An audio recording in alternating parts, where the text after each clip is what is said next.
One of the fundamental principles of rule of law is that it should be the same for everyone.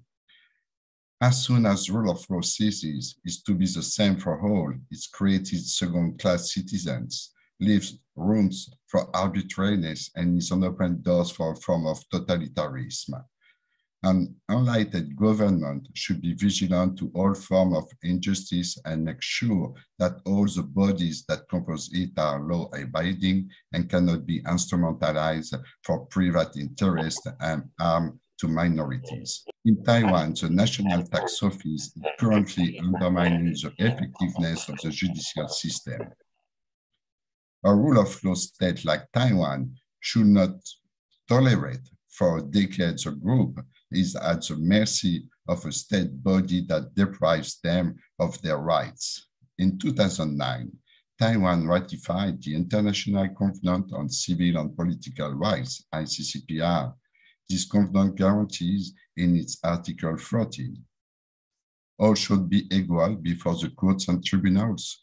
Everyone is entitled to a fair and public hearing by a competent, independent, and impartial tribunal established by law in the determination of any criminal charge against him or his civil rights or obligations. In their struggle for injustice, the Taijimen have sought the assistance of international experts and NGOs just as ours.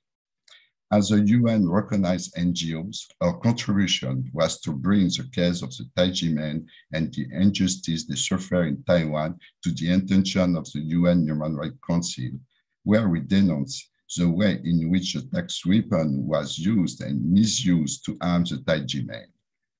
In this statement, we pointed out and denounced the unscrupulous means used by the National Tax Office in its attempt to destroy the Taijimen movement. The use of the tax weapon against spiritual minorities is unfortunately a common practice in many countries, including France, which finally, after a struggle to denounce this unjust practice, was condemned by the European Court of Human Rights.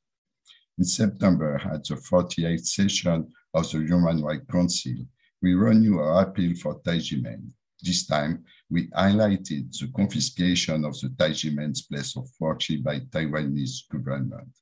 This is another form of discrimination, just as serious, because the spiritual community cannot exist without a place of worship.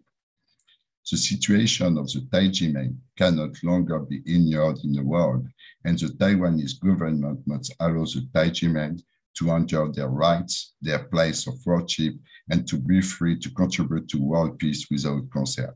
Thank you.